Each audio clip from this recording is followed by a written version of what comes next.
Hello and welcome to Thompson. My name is Justin. I'm the owner of Team 53, and I've partnered with Coach Dave Academy and Impel Motorsports to bring you this week's Learn to Drive video for rookie mini stocks at Thompson for iRacing 2025 Season 1, Week 9 official series action. If you guys can, make sure you hit the like, make sure you hit the subscribe button. It does a ton to help support my channel, also helps support me in my racing here in real life. I race late models here in Wisconsin, so whenever I'm going out to sponsors, they always want to know what my social numbers are. Every possible like, follow, subscribe that we can get definitely helps. Every single view that we have helps. So if you learn something from this video, watch the street stock video for Thompson, watch the SK modified, the tour modified, just throw them on repeat for me. And two, if you are new to iRacing, consider grabbing a setup bundle. Once you get out of rookies, you can run open setup stuff. You can grab those from me directly at Team 53. Join in our Discord linked in the video below, or subscribe to Coach Dave Academy. They've got oval stuff for short tracks as well as a bunch of road course setups and a really cool telemetry tool that we can kind of help you out with as well. So let's um, let's kind of hop in here. Mini stocks at Thompson. It's not really something you would typically want to see a mini stock at, a 5/8 mile high banked oval, but it works out pretty well. And I know from past experience in running these that these cars tend to get really, really tight. About 20 to 25 laps into a run, you'll start to feel that front end kind of fade on you, and there's not really a whole lot you can do. So let's start out here in the garage. When we're talking fixed mini stock, so there's nothing that we can change in this garage. Doesn't matter what we do, none of it will make any difference. But some things that you can do to kind of help with driver comfort. If you didn't see where I just went into my options screen here. And then what I'm going to do is I am going to go into, I believe it's controls. No, we want it under option. Yep, under options. So go options. And then what you want to do is what I find is super helpful for me is to enable the split time delta. So what this will be is when you're sitting in the car, if you've watched guys streaming, you'll see this green or red, plus minus, and it's basically pinned to whatever you select. So you could have it be, for fastest lap, all-time fastest lap, session best lap, session last lap, optimals, whatever you might need to help you out with that information, you can get it there.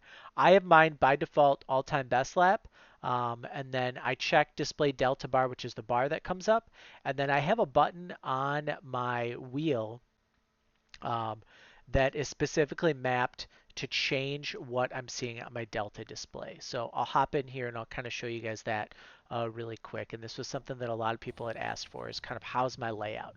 So what you'll see is I've got my all-time best lap reference, relative, all this kind of stuff. You can adjust all of this by hitting Alt-K on your keyboard when you're in the car. If you want each car to be assigned differently, you can check this button that basically says use custom HUD positions for this car. You check that, and then it's going to become a car-specific system. So like if I want to move this box, all I got to do is Alt-K and then grab the box.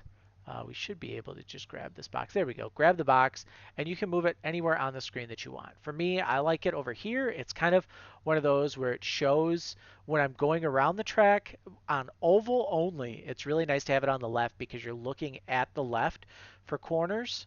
You're not really too worried about the right-hand side. So that's where that becomes really nice. I put my speed, all of that there. This digital dash is something that's still fairly new to iRacing. And that you can hit by just hitting the D button on your keyboard, and that will tell you your RPMs, your oil temp, and your water temp. When you're running eNASCAR, the oil temp and water temp really, really important at plate tracks. When you're running short tracks, the RPM is really helpful to know if you have engine damage. So it's just good to know what your baseline rev RPM is here. So this is kind of how I have it set up. If we were to go out onto track, which I'll just do here really briefly, just so you guys can see um, where that delta bar comes up. But we can hit Alt K, and that's going to lock everything back in. And then I know I'm only in third gear, but you can see the delta bar now up here at the top of the screen, right in here, and it's dropping. It's telling me I'm running slow. So that's a good tool to use when you're just trying to learn and gather and find out what you're doing whether a lap is good, whether a lap was bad. It's a great tool. I always tell people on short track side, try and keep it 0.05 to the good, 0.05 to the bad, and that'll tell you if you're running a really good pace. Um, so that's kind of a good tool there for you. So let's hop in here to qualifying laps though now, now that we kind of got that stuff out of the way.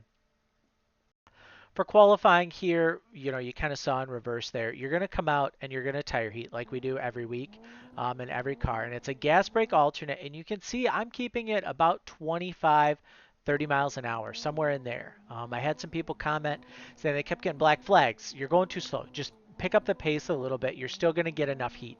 I've got Motec data from one of our data systems that we have that tells me that tire heat actually, I mean, that does tire heat the car. So it's definitely something that you want to do. It helps build pressures, all of that stuff. Lap 2 is going to be our money lap in this car, as we can see from here. So we're not too concerned with lap 1. We'll just kind of fast forward through that.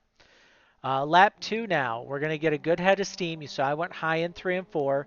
Speed at the start finish line is going to be about 97 miles an hour.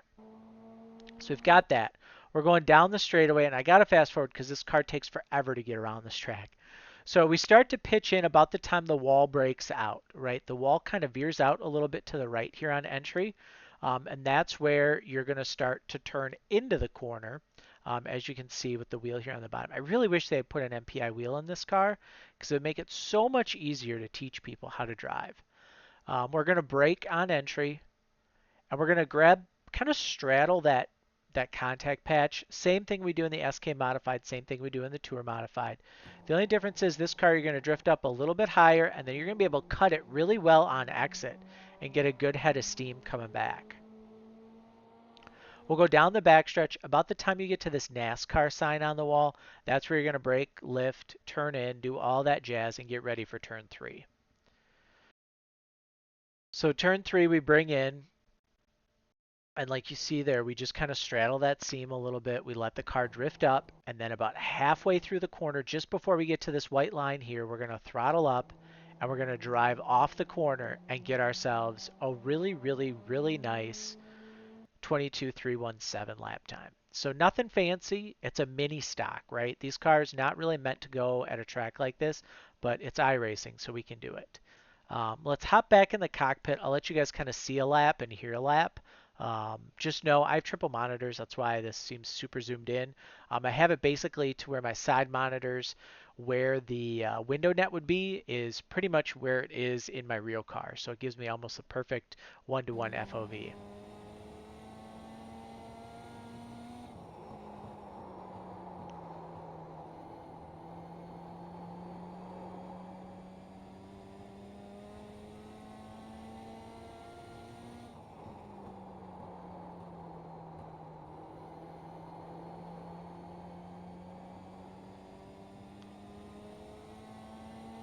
There you go. There's the 317 lap time.